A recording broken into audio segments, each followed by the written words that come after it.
Your understanding of being a Catholic, being a Christian, was it boosted with the fact that you were a member of the Brigidine, or that it was something that you've always had? You know, because I think people will look at being a Christian or being religious from different point of view. But the formation of Brigidine to be compassionate, was it something that was taught to you to be compassionate, or something you already had in you? I think I already had it, Peter. I already had it from my family. I already had it. My father was very outgoing. He was very, entrepreneurial as well. He had a joy of life, you know.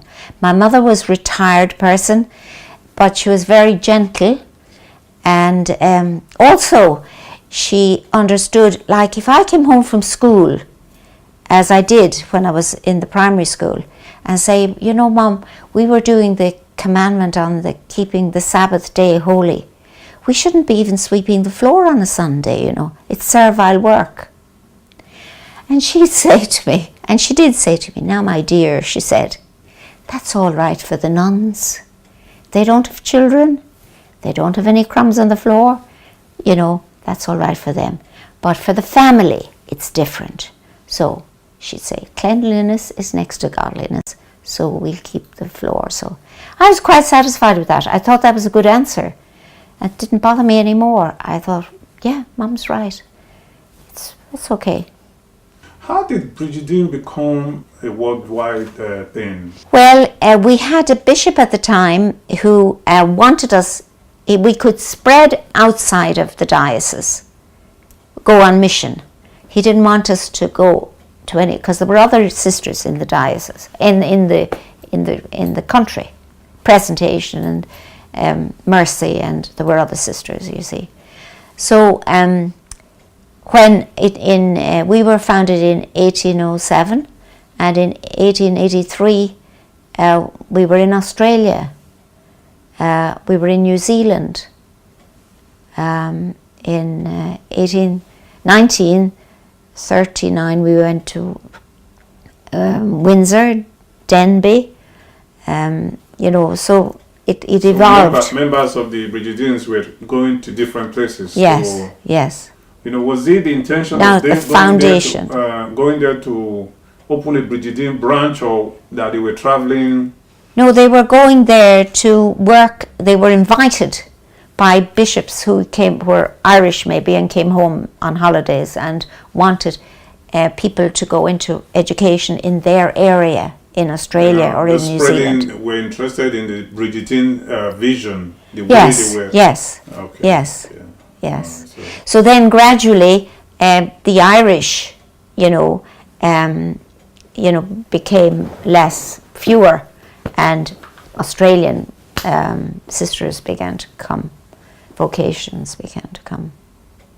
So that was in 1952. They were in America as well. So, but nowadays, Peter, we are very, very small.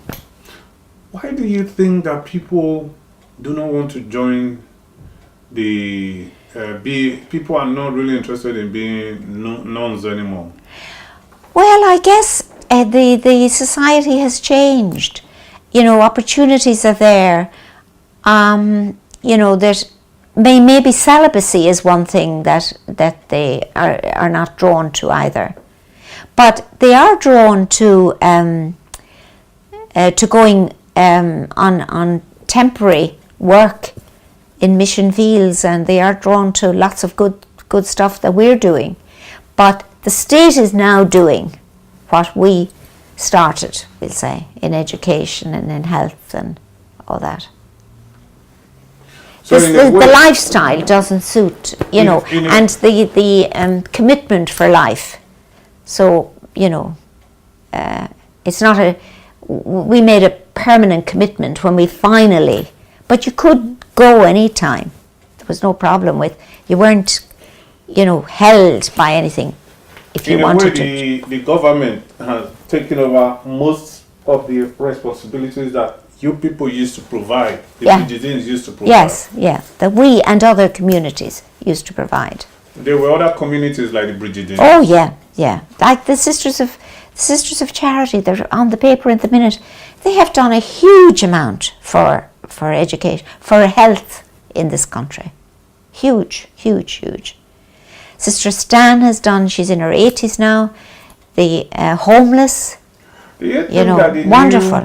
You know that the new island do not appreciate what the different religious bodies did for... Yeah, they don't.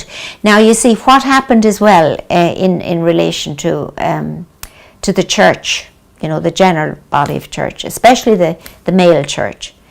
There was a lot of abuse that came. You're aware of all that that has come up. Now that was a huge, huge blow to the Catholic population of Ireland. And now there's a section that wouldn't have anything to do with religious. They don't want, they think they're angry. And I can hear, the why of it. But we who are living now are not the cause of that anger, not the cause of that. You can be a member of the church.